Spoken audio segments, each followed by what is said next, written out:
When you're facing a mountain of IRS tax debt, it can feel absolutely crushing, like there's no way out. But what if there was an official, legitimate way to settle that debt for less, sometimes a lot less, than what you actually owe? Well, there is. In this explainer, we're going to break down a powerful but pretty misunderstood IRS program, the Offer in Compromise. Does this feel a little too real? You know how incredibly stressful this situation is. But here's the thing. The IRS actually has a formal process designed for people in this exact spot. It's a real pathway that could let you settle your tax bill for just a fraction of the original amount. Feeling overwhelmed is totally normal, and you're not alone. But it's so important to understand that the IRS isn't just a mindless collection agency. They have a formal system in place, a system specifically designed to find a resolution when they know a taxpayer simply cannot pay the full amount owed. And that system has a name. It's called the Offer in Compromise, or OIC. Now, let's be super clear about something right up front.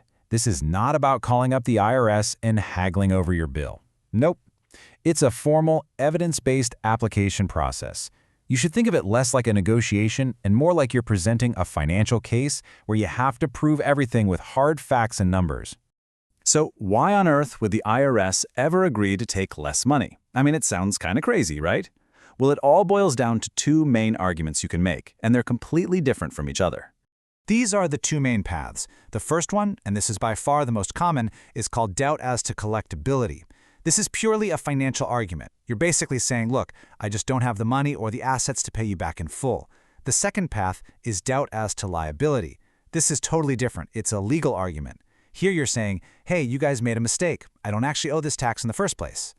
And okay, just to be super thorough, there is a third option. It's called public policy, and it is reserved for truly exceptional, extreme circumstances where collecting the tax would cause a severe public hardship.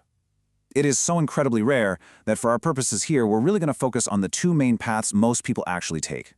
So let's zero in on that most common path, proving you can't pay. Your success here comes down to one single core concept. And I mean it, if you don't understand this one thing, your application has almost no chance. It is the absolute heart of the entire OIC process. And that concept is the reasonable collection potential, or RCP. This is the key. Your offer isn't based on what you think is a fair amount or what you hope you can pay. It's based on a strict, non-negotiable formula the IRS uses to calculate what they believe they could realistically get from you if they tried. Your opinion doesn't matter, their math does. So how does this formula actually work? Well, it's basically a three-step process. First, they figure out your monthly disposable income. That's your gross income minus what they allow as necessary living expenses. Then, and this is a big one, they project that monthly number out for 10 years. Yeah, 120 months.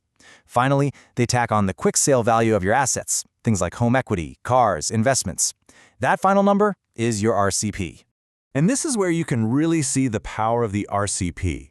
Let's imagine you owe the IRS $100,000. But after they run their formula, your RCP comes out to only $40,000. Well, that $40,000 figure is now the absolute minimum offer the IRS will even look at. Suddenly, the amount you owe becomes way less important than the amount their formula says you can pay. Okay, so the RCP formula is clearly the key to the whole kingdom, but it's also a minefield. It's where everything can go wrong.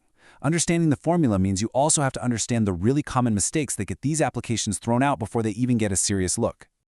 The biggest takeaway here is that this process demands precision and complete honesty. Your offer has to be at or maybe even a little above your RCP.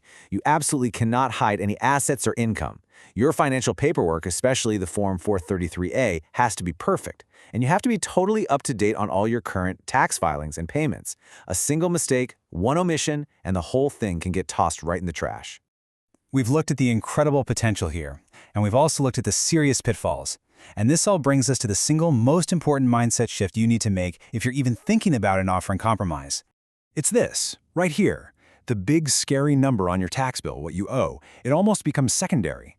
The entire success of your offer in compromise hinges on one thing and one thing only: what your financial documents can prove you are able to pay based on the IRS's own strict formula. That's the whole game. That shift in perspective is everything. It's not about what you owe, it's about what you can prove. And that leads to the final and most crucial question you have to ask yourself before you ever start this process. Because when you get right down to it, an offer in compromise is just a story that you tell with numbers. So before you even think about filling out a form, you have to look at your own finances with the same cold, objective, unemotional lens that the IRS is going to use. So the question is, what story do your numbers tell? Answering that question honestly is the real first step in this entire journey.